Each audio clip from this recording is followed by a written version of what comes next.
Hola a todos. Como cada miércoles traemos una carta para ustedes. Muchas interrogantes aparecen en este tiempo.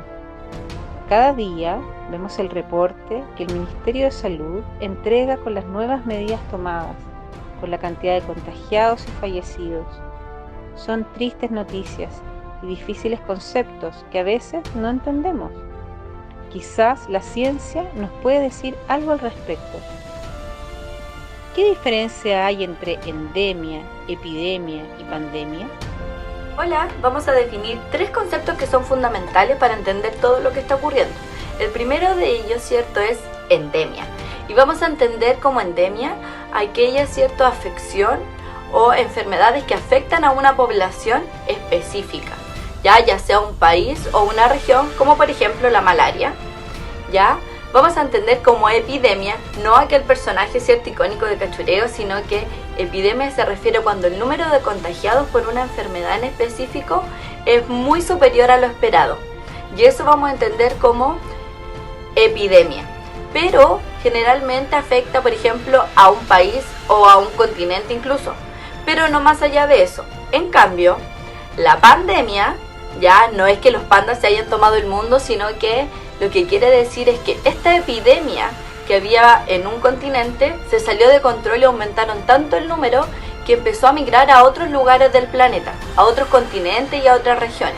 Cuando eso ocurre y afecta a más población en el mundo de zonas muy distantes, se le conoce como pandemia. ¿Por qué le llamamos COVID-19 y no un nombre más fácil?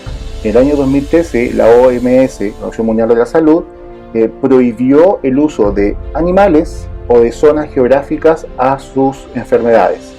Porque, por ejemplo, el ébola se llama así por un río que hay en África. Una de las últimas gripes, por ejemplo, la influenza aviar, provocó que muchos países tuvieran problemas con la exportación de pollo o la fiebre porcina. Por lo tanto, desde el año 2013 se prohibió el uso de animales y de zonas geográficas a las enfermedades. ¿Cómo nos podemos contagiar de COVID-19?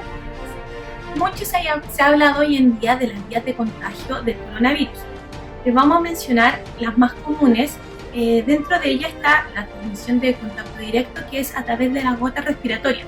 Esta es la que más se ha escuchado hablar y es aquella en donde estamos cerca de una persona contagiada y aquella persona estornuda, tose o simplemente habla muy cerca de nosotros por medio de las gotas de la saliva.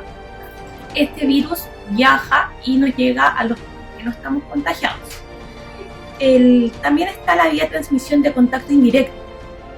Este también por las gotas respiratorias, pero que quedan ya sea en el carro supermercado, en un celular, en la silla, donde estuvo esta persona contagiada y nosotros luego tocamos estas mismas zonas y nos llevamos las manos a los ojos, a la boca, a la nariz y nos contagiamos del virus.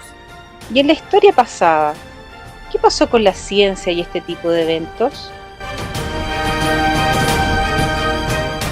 Las vacunas surgieron como respuesta frente a una grave enfermedad que nos estaba azotando y que era la viruela.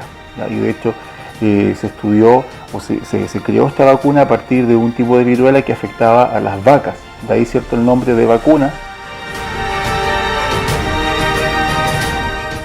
Quiero contarles un poco algunas historias asociadas a las enfermedades y a las pandemias que hemos tenido a lo largo de la historia. Una de las últimas que recordamos que ha sido muy grave fue la pandemia ocurrida en el año 1918, conocida como la fiebre española, la gripe española, y para eso quiero mostrarles cómo podemos relacionar esto con aquella enfermedad. La historia surge en España porque el rey de aquella época, ¿qué fue lo que hizo? Cuando ya terminó la pandemia, en el año 1920, quiso como un poco distraer a la población y había un equipo de fútbol llamado Madrid Fútbol Club y él le dio el título en junio del año 1920 de Real, que hoy en día se conoce como el Real Madrid, de tal forma de poder fomentar el deporte y la distracción por parte de la población. Se dice que esta epidemia comenzó en la Primera Guerra Mundial, por lo cual los primeros afectados fueron hombres. Y estos hombres llevaron el virus a su hogar cuando volvieron y se fue propagando a través de ellos. Por lo cual las mujeres tuvieron que salir. Y en esa época no era habitual que las mujeres trabajaran, pero tuvieron que salir para poder mantener sus casas, para poder mantener sus niños. Si lo asociamos a nuestra primera santa chilena, todos los libros de historia cuentan que la causa de muerte fue el tifus, pero hay algunos historiadores y científicos que creen que lo más probable es que haya muerto de la fiebre española. ¿Qué efectos tuvo en las personas y en las sociedades otras pandemias?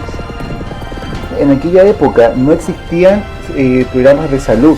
De hecho, los médicos que habían en la época o atendían de forma particular o a través de instituciones benéficas. No existían, los gobiernos no tenían un programa de salud y a raíz de esta pandemia, ¿cierto?, surgieron los programas de salud como conocemos hoy en día, donde el Estado, ¿cierto?, tiene una red de salud que ayuda a las personas. A pesar de lo dolorosas que son estas experiencias, nos han ayudado como humanidad a estar más preparados y a crear cosas que nos servirán en el futuro.